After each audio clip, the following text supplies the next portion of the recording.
Day 27. Luxembourg City. But also Brussels. So in the morning, we packed our things and left. And it was early in the morning. It was super cold. My feet was still in extreme pain. We walked to the central station, and I looked at my phone. Oh yeah, the next train to Brussels North is 1 minute later, and we were like, wait, 1 minute later? The train arrives 1 minute later? So we rushed to the platform immediately, but it turns out a lot of the trains also pass by Brussels North or Brussels North or Bruxelles something. I don't know. But yeah, we went to Brussels North. And before going to Brussels North, I was like, maybe this is just an old district. You know, maybe this district is just an old district. Maybe it's gonna be way more futuristic and high tech up north. And turns out I'm right. It actually looks way more advanced and way more city-like up north. And yeah, the mood up north of Brussels, feel completely different than the tone in the center of Brussels. Like, it's way more spacey, it's way more futuristic, it's way more ambitious. And then after that we took a bus. It was sort of a nuisance to look for a bus stop, but we looked for the bus stop for a very long time. And then we finally saw the bus, and then we took the bus all the way to Chinese Pavilion. It was really nothing. We didn't go in, but it looked great nonetheless. It looked great outside. And there's also this small, I don't know how to say it in English. This small structure. I don't know how to say it in English. And then there were also these Japanese towers beside it, and it was pretty cool. There was also a park, and after walking around it, we went out of that little park again, and then we decided to walk our ways to Atomium. According to the Google map, it's 19 minutes away, which is far away, but not that far away, right? And then turns out it took us like half an hour or 1 hour to get there because we got lost, literally. There were these highways intersecting with these small roads, and there's two roundabouts, one gigantic roundabout and one smaller roundabout, a sister roundabout. It's scary, okay? And then at the end, we checked our Google Maps again, and we found that there is a shortcut, but we need to go down to this scary, trashy, abandoned train track. But then, yeah, we actually went down to that abandoned train track thing. We went through a little underground pedestrian tunnel. We went back up, and we arrived at Atomium. There was a huge park. And, before going to the Atomium, I wanted to go to the bathroom, number one, okay? And, there's this metallic cuboid in the middle of the park. And, my parents were like, I'm pretty sure that's a bathroom. So I went in there, and turns out it's actually a bathroom. And, yeah. But it stinks inside, and the sink doesn't work. But yeah, after that, we actually went to Atomium. Spectacular and weird structure. I love it. And I also took a photo of the Atomium in the most symmetrical way possible. And there's also this photo booth thing where you can take a 360 degrees photo thing. In fact, it's not actually 360 degrees. It's just a photo. It's just a gigantic photo of you under the Atomium. But yeah, we lined up. There were a lot of bees. They were annoying. I and my brother were dodging the bees. And, we were dodging the bees. How heroic. Just kidding. We were cowardly. Because these bees, they ain't gonna sting us, right? But yeah, there was this long line to the Atomium. And I didn't know that. We were running out of time. We were so running out of time. And my mom bought us one sandwich and we shared it.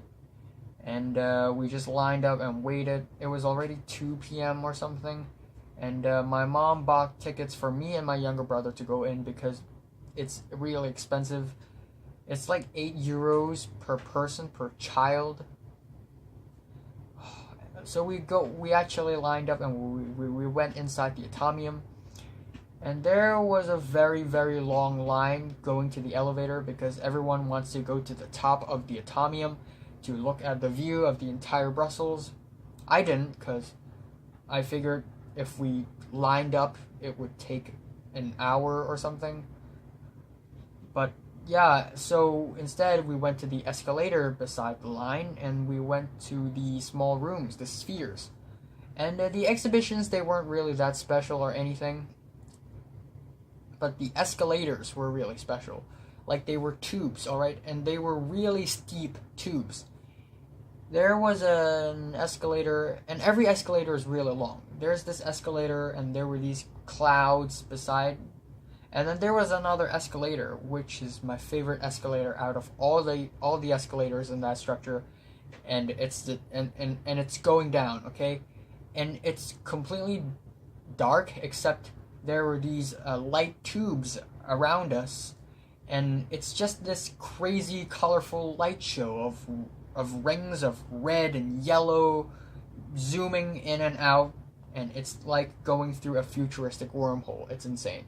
But there were also exhibition rooms that I find really damn interesting, like the Rene Magritte rooms. They literally turned Rene Magritte paintings into real life things, real life exhibitions, like The Unexpected Answer. They really built a gigantic door and a hole in the middle. And we also have the Son of Man and the Man in the Bowler Hat and these pigeons, but they look like a cutting of the sky. And that's it. And then we went back out, and then I was like, okay, let's cancel Mini Europe. You know what? We don't have time, we can't go to Mini Europe, but what we can do is we can go to the entrance of Mini Europe. So I and my brother, we went to the entrance of Mini Europe. And then we turned around and we just left. And my mom was very grumpy because we were going to be late, so we looked at a Google map and we looked for the nearest subway station.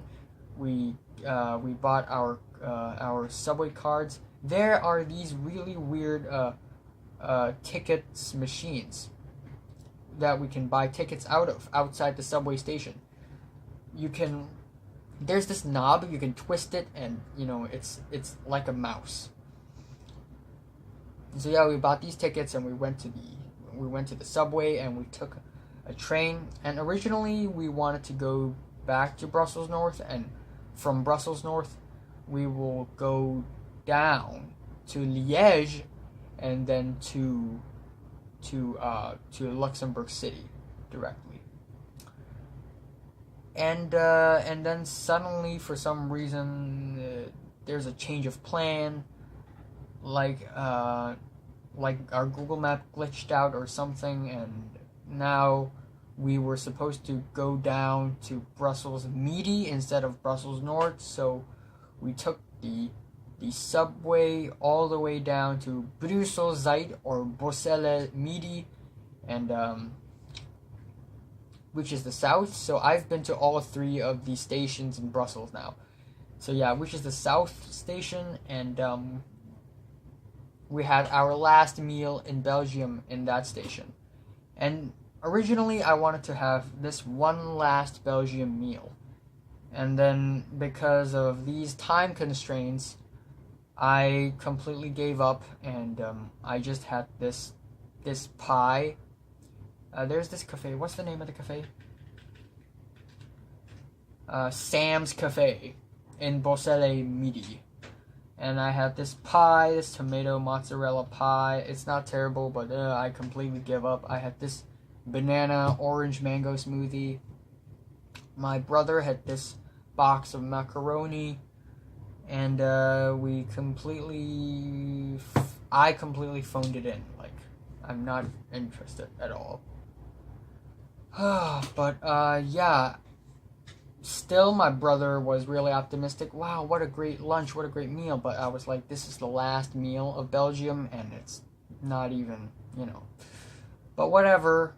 After that, we actually took a train to Liège, which is actually in the Walloon, and we had like 5 minutes to transfer from platform number to a platform to another platform.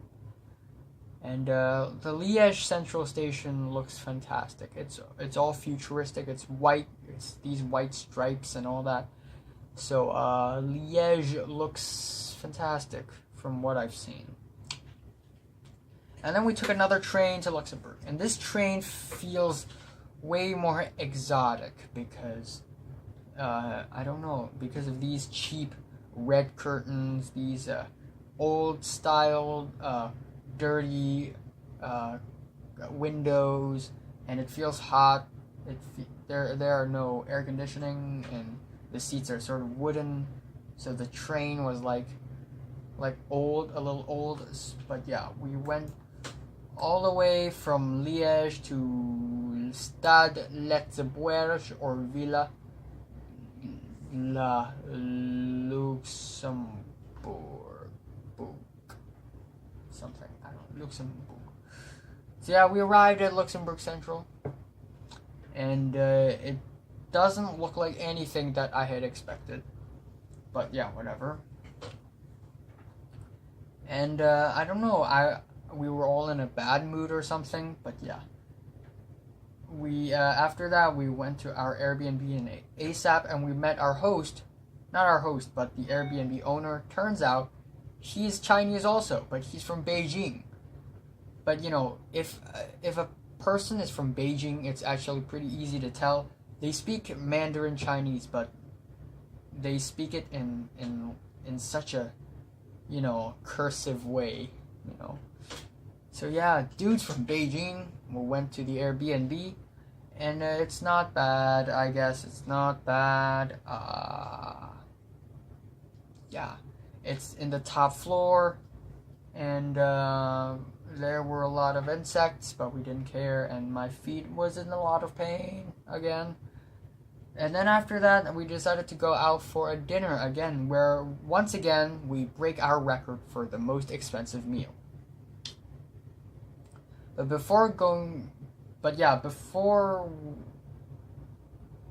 what am I trying to say? After we leave the Airbnb, we go to this restaurant nearby, recommended by our Beijing Airbnb owner. This restaurant is called La Bonne Auberge. La Bonne Auberge, and the Beijing dude said that this is a Luxembourgese restaurant. So we went in there and we told the waiter we were gonna come back in 20 minutes. So they reserved a table for us. So we went to walk around the restaurant a little bit because my parents wanted to shop some groceries. And I was in this weird grocery store owned by a black Frenchman, a very buff black Frenchman. And I was holding a camera because I had to film everything because it's for my documentary. I filmed his shop. And that man was triggered as fuck. And that man was like, no pass photo or something like that. Like, he's speaking French, and it was like, no photo, and he was angry. Okay, no photo, delete it. Okay, I'm not trying to be racist or anything, but it was like, no photo, delete it. Okay, we don't do it like this over here. And he was angry, like he was like, what did you just do? What did you just do? Did you just take a photo? Did you just take a photo? And I was legit scared.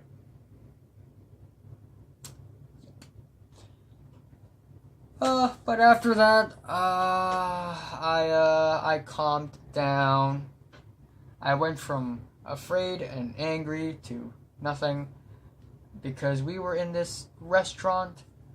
But turns out it's not really that Luxembourgese. I was looking for like bone schloop and Judd du Gardenbaunen. I don't know. These local national dishes. I couldn't find them. But La Bonne Auberge is this fusion of German, French, Italian, Portuguese restaurant. It's really weird. Yeah, we had not green beans. We have beans with rice, but then we also have snail. We had snails. I've never had snails before, so we had snails, and it actually tastes quite nice. I took a picture and I put it in my Instagram story, and Natalie, my friend Natalie, replied to it. Wow, I love snails.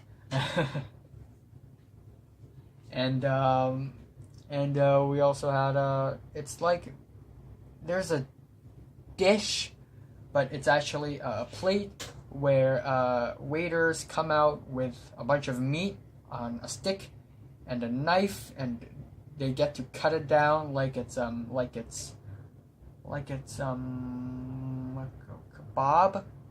like it's kebab, but then it's not, because it's not like a mixed meat or anything, so it's this meat of the day thing. On the menu there is a Poisson, poisson, which means fish, and my brother was like, wow, there's poison. And but yeah, it's not bad. It's not a bad dinner. It's expensive, but it's not bad. And once again we had shrimp stuffed inside tomatoes, and at the end we had creme brulee as dessert. And after that we go back to our Airbnb. There's a moth trapped inside the light in my bedroom, and that's it. Oh my gosh. Day 28. This is the only day in my entire lifetime that I had been to 3 countries. Yeah, in one day. And if you're on an airplane, it doesn't count, okay? You have to be on land, touching the country, your feet touching the ground in that country. And on August 12th, I had been to Luxembourg, Belgium, and Netherlands on the same day. Anyway, in the morning, so yeah, we decided to eat, we decided to have breakfast, all breakfast, lunch, also both of them in Luxembourg City. So yeah, we didn't cook anything in the Airbnb. And originally we thought that we were gonna run out of time, so we woke up really early. We went to a cafe nearby, Bellissimo Cafe, and it says apple and caramel in the outside of the shop, so we were kind of interested. We went in, and it's actually a really nice cafe. I had a cup of hot chocolate. I also had this donut thing, but without a hole, but with cream, so it looks like a bagel, but without a hole, so it's more like a sandwich.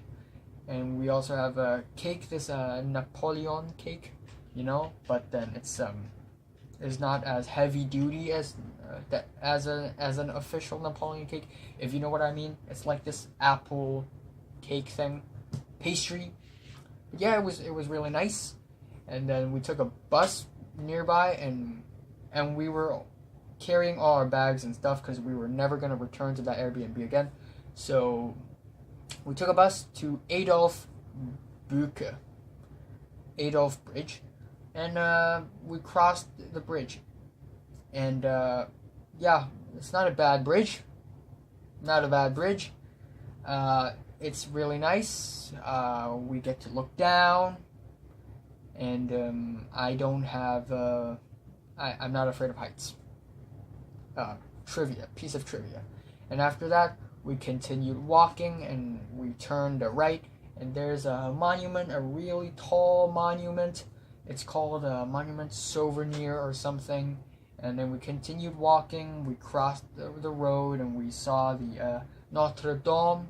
And we didn't go in because it's not open, but it was pretty cool. We looked up onto the sky and there's a huge X on the sky because there were airplanes. But yeah, the sky of Luxembourg City, it's full of X's. It's full of lines. It's full of white lines because there were so many airplanes crossing each other. And I don't know why airplanes leave a trail of smoke in Luxembourg specifically. But yeah. And then after that, we continued walking. We walked north, and then we turned another right. We walked up the stairs, and we went to the place Guillame II. And it's nothing. If you had been to Grand Place Guillame II is nothing compared. Because it's literally nothing. There are not many tourists. There were pretty much no one. There were pretty much nothing around the plaza. Across the road, across the plaza, is Grand Ducal Palace, but we didn't go in either because it wasn't open as well. So yeah. And all that, we had been to like 6 tourist attractions, and it only took us 1 hour, and we were shocked. We were way ahead of the schedule. So we continued walking. We turned, wow, I can remember vividly. We turned right. We went downhill again. And it's very steep. And then we went up the stairs. And yeah, when we go downhill, it's really steep. It's, yeah, and it's these narrow roads. And then we go up to the stairs and we go to this famous road in Luxembourg City, Chemin De La Corniche. And this Chemin is the Chemin that ends all Chemins. Like, it's beautiful, and for some reason, we could look down from that road, and we could see this town. Like, a part of Luxembourg City is in there. It's in the crater. For some reason, it's lower. And it's beautiful, and yeah, in fact, in place Guillame II, there's a statue. Beside the statue, there's a little construction site, and on the construction site, there are these wallpapers, of course, and on the wallpaper, I saw a photo, and you know, these wallpapers, they are promoting tourism for Luxembourg City, and one of those photos are exactly, and in the photo, what I saw is exactly what I saw on Chemin De La Corniche. Yeah, and then we walked all the way, we kind of walked to our right on Chemin De La Corniche. I checked my Google Map. Oh shit, we went to the wrong direction. So we went all the way back. We went left this time, and there was a bridge. It was like a bridge, but it was like supported by this huge rock. And then by the bridge, we have Casemates Du Bock, which is, in my opinion, the best tourist attraction in Luxembourg in general. We went down there. My dad and my brother didn't go there. Me and my mom, we went into the Casemates. And it's really interesting. It's really dark. There were these spiral staircases that are really long, and if you have claustrophobia, it's going to be a problem for you. But yeah, it's this maze of it's almost like cavern system, but then it's not. It's very colorful though, however, and so yeah, we were in the rock already, but apparently there was another layer below that, and it wasn't shown on the map. Yeah, it wasn't shown on the map. But there was another layer. The reason why I know this is because I saw that the spiral staircase extends downwards. So I told myself, you know what? Fuck it. I'm going down. So I hold up my camera. I filmed it in case something went wrong, and I walked down the spiral staircase.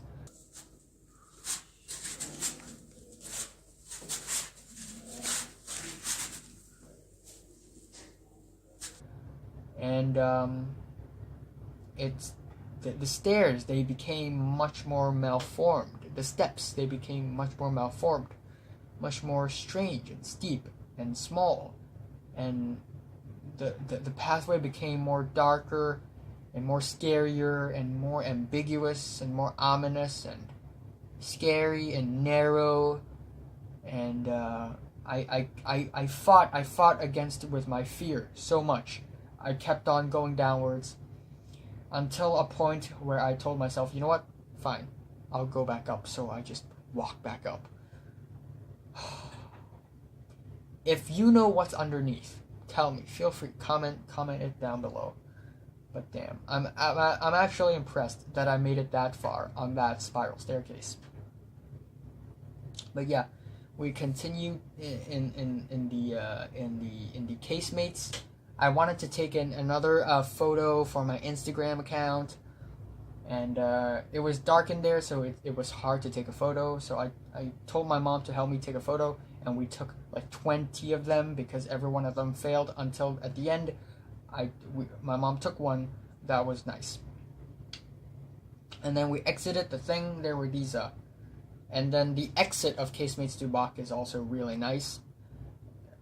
I'm going to show you the pictures, and we go back out in Chemin De La Corniche, and we had to walk all the way back to the entrance again to meet my dad and my brother. After that, I was like, okay, let's have lunch. Let's finally have the national dish. Judd du Gardenbonen. I looked up on Google Map, like on the day before when I was having dinner the night before, I was already checking on my phone which restaurant nearby is open on the next day, and it has the signature local dish. Turns out, none of them were open. Like, the restaurant that I wanted to go to on that day wasn't actually open. It was only open on Saturdays, which is bullshit. A restaurant only open on Saturdays, one day in a week? What kind of restaurant is that? But yeah, anyway, I finally found one restaurant out of all the restaurants in Luxembourg City. One restaurant has the dish. And that is Brasserie du Cercle.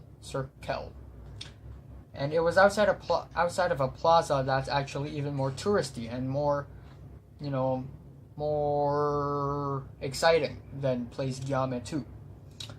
But yeah, in that restaurant, we actually had a really nice Luxembourgese lunch. We had, of course, we had the national dish, smoked pork neck with beans and potatoes. We also have a ham salad, a farmer salad. We also have clams with fries, as well as another really weird sliced potatoes dish. And I enjoyed it quite a lot. And yeah, I actually really enjoyed that meal. And I was really happy after that. Like, wow, what a great day. And then after that, across the plaza, we went to a kiosk. We bought this really small plastic jar of peppermint. And these peppermint were really small. They were like small beads.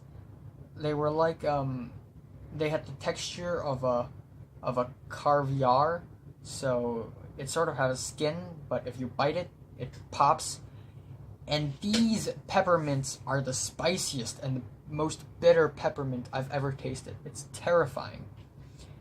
And after that, we took the bus back to the central station. And we went to a supermarket right beside the central station called Proxy. And we bought some stuffs. We bought some cola. And we went to Luxembourg Central Station. We waited over there for quite a while. And then we went up to the train, and yeah, wow, I'm really running out of time, hardcore.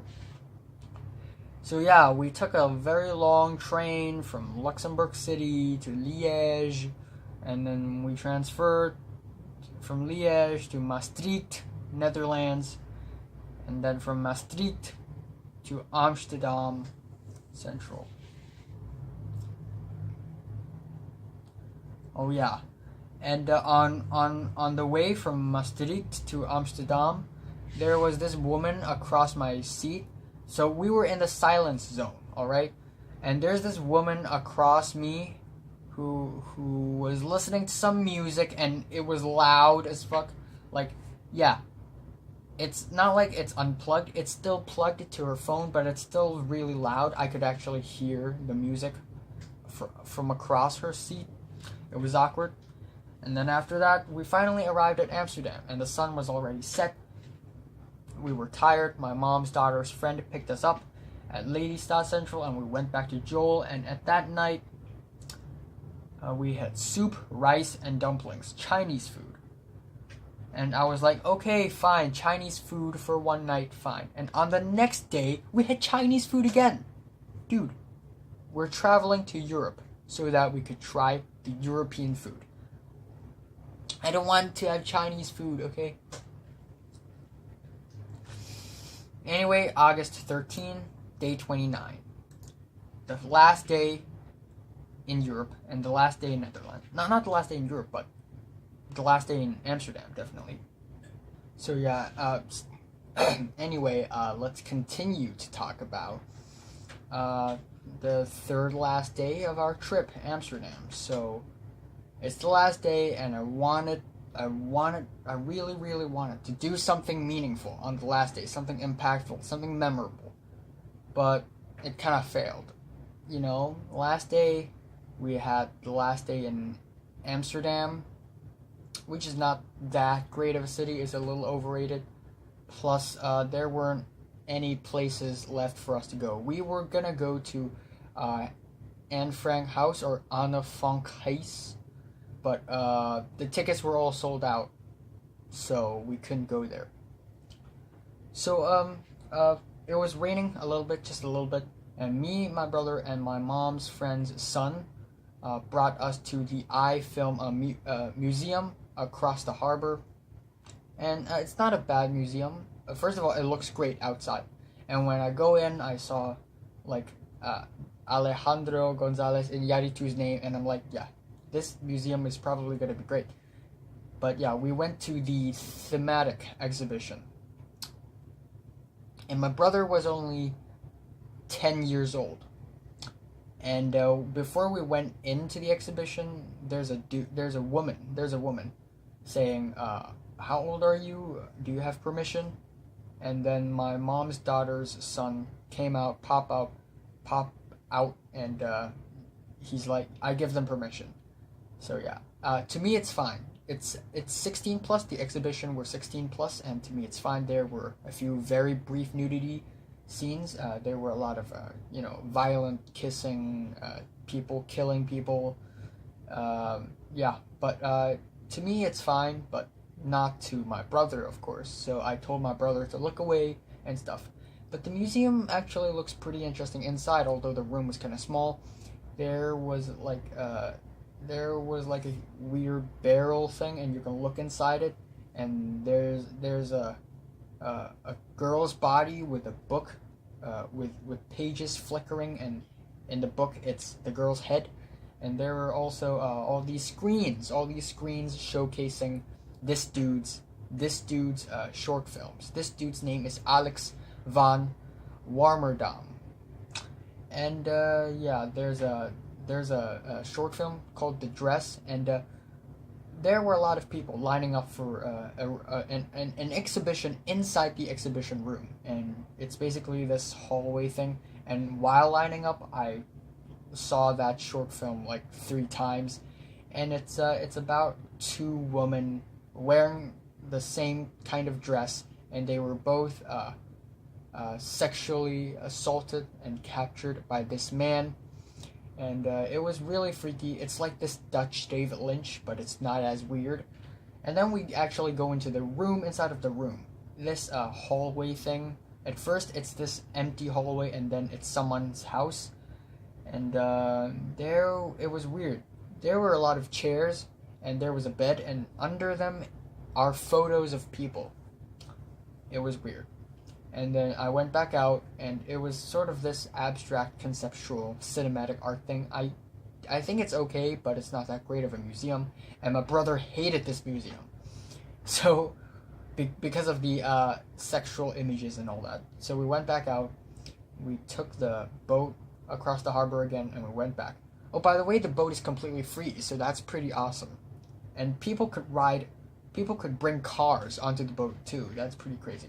So after that, we went through the central station, and we went into the city center of Amsterdam, and we went to, and then we meet up with our parents. There's this huge shop called CNA, huge shopping mall, and they bought a lot of clothes and all that. And oh yeah, by the way, I accidentally lost my ticket, my train ticket, so that sucks, and I felt bad about it.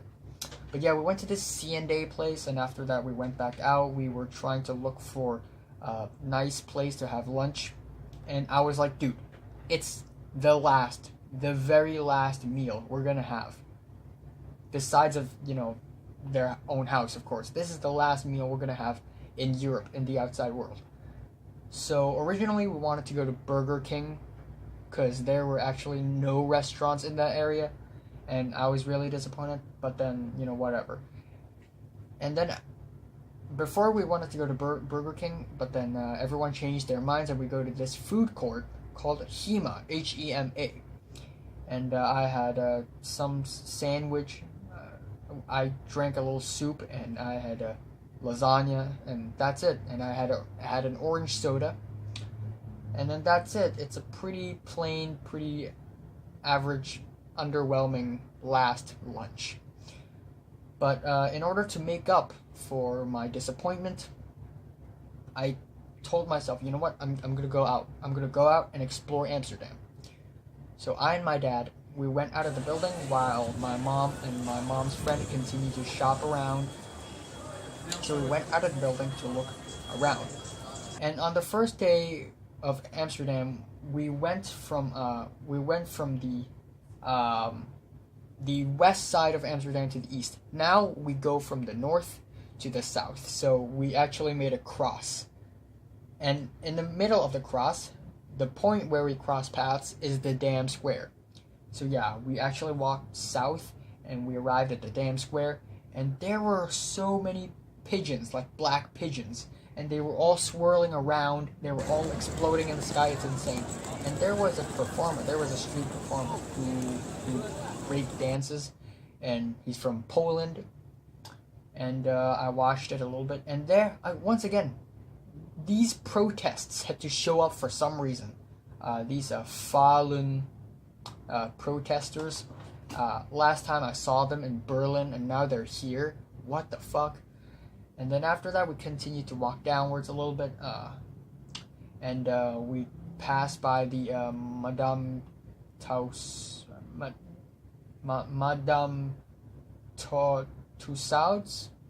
wax museum, whatever. We go down, and it was really beautiful, to be honest. I took a lot of photos, and then it suddenly started raining. So we had to hid under a roof, a shelter, for quite some time, and then we had to continue walking. But it was fun. But it was actually not a terrible ending for us. I could actually, feel a little free finally, exploring the city a little bit. And after that, we walk back to the food court, and we walk back to the central station. And on the way back, there were these video game shops, and there were also these weed shops, like cannabis shops, and there were these cannabis chocolate, and I was like, what? Who would put weed inside chocolate? I mean, I don't smoke weed, but that's weird. Anyway, by the way, that raining area, that I and my dad had been to, it's called Rokin, R-O-K-I-N. Anyway, we went back to the central station, we went to the Almeida station, we went to the Lelystad Centrum, we stayed there, I stayed there. Oh yeah, I completely forgot about it.